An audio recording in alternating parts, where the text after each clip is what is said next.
Білім жүйесі еліміздің ең ауқымды әлеуметтік саласы. Бұл салада 6 миллионнан астам баланы, 600 мыңға жуық педагогты қамтыған 22 мың білім беру ұйымы жұмыс жасауда. Оның ішінде 11.500-ден астам балабақша, 8 мың мектеп, 700 колледж бар. Білім саласын дамытудың ең басты шарты инфрақұрылымды дамыту. Бірінші жартыжылдықтың қорытындысы бойынша мектепке дейінгі білім беру ұйымдарында 27 мыңға жуық жаңа орын ашылды. Балаларды сапалы тәрбие мен біліммен қамту 91,5%-ға дейін артты. Ауыл мен қала мектептері арасындағы алшақтықты азайту мақсатында жыл сайын ауылдарда жаңа мектептер ашу, 1000 мектепті жаңғыртудан өткізу, 1000 робототехника, химия, биология, физика, STEM секілді заманауи пәндік кабинеттермен жабдықтау жүргізілуде. Арнайы білім беру ұйымдарының желісі де артып келеді. Инклюзивті оқыту үшін жағдай жасаған мектептердің саны 88%-ға дейін, ал балаларды арнайы психологиялық, педагогикалық қолдаумен қамту 80%-ға дейін артты. Инклюзивті білім беруге жағдай жасау бойынша қосымша талаптар әзірленді. Әсіресе студенттерді жатақханамен қамтуға ерекше назарда. Бүгінде өңірлерде 2600 орынға арналған 11 жаңа жатақхананың құрылысы жүруде. Бұл колледж студенттерінің 85%-дан астамы жатақханамен қамтуға мүмкіндік береді. Мемлекет басшысының тапсырмасына сәйкес мектептерде сапалы интернет көрсеткіші осы маусым айында 3 есеге артты. Мектеп оқулықтары 100% цифрлық форматқа көшірілді. Қазіргі уақытта ол 11 платформада қолжетімді. Сондай-ақ EGOV Mobile қосымшасында білім жаңа сервисі іске қосылды. Орта білім туралы аттестат электронды үкімет порталы арқылы беріле бастады. Бұған дейін колледж дипломдары да электронды форматқа көшірілді. Мемлекеттің ең басты міндеттерінің бірі балалардың қауіпсіздігін қамтамасыз ету және құқықтарын қорғау. Биылғы жылдың маусым айынан бастап әйелдер мен балалардың құқықтарын қорғау жөніндегі заң күшіне енді.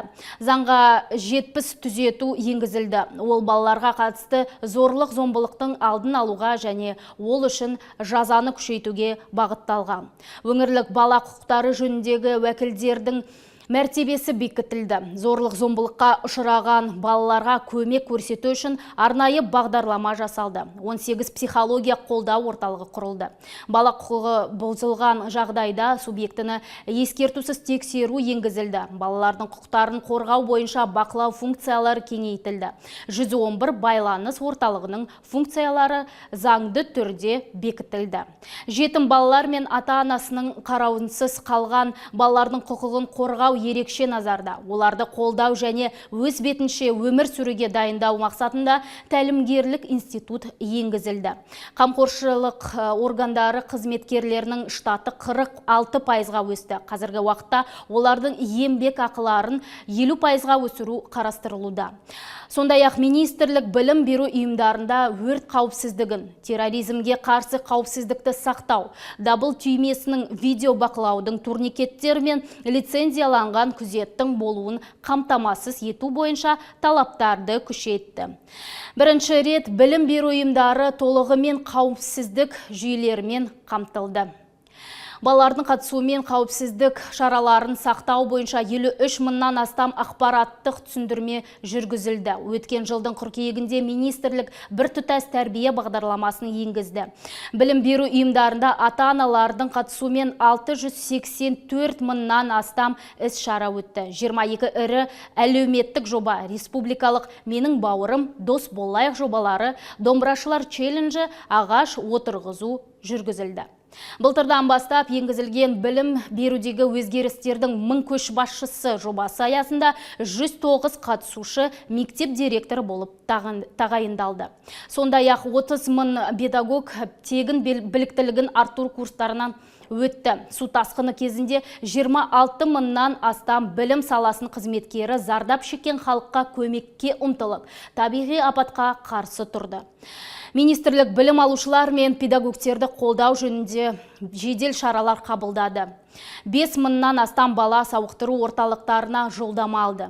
Айта кету керек, биылғы жылы бірінші рет балалардың демалысын ұйымдастыру бойынша бірқатар өзгерістер болды. Демалыс сауықтыру орындары үшін бірыңғай талап әзірленді. Балалар сауықтыру орталықтарының реестрі бекітілді. Өңірлерде бірлескен мониторингтік топтар құрылды. Барлық оқушыларға қауіпсіздік техникаларын сақтау, жазды қызықты өткізу жөніндегі гайдбук таратылды.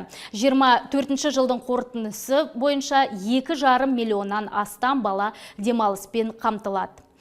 Білім сапасын үздіксіз арттыру министрлік алдындағы маңызды міндеттердің бірі. Биылғы жылы отандық білімнің дамуына ықпал ететін түрлі факторларды анықтау, даму бағытын пайымдау мақсатында білім сапасын бағалаудың ұлттық жүйесінің жаңа үлгісі жасалды.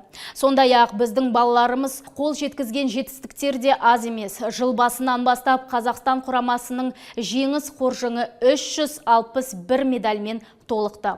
Бұл марапаттар 12 халықаралық олимпиаданың жемісі. Оның ішінде 41 алтын, 134 күміс, 186 қола медаль бар.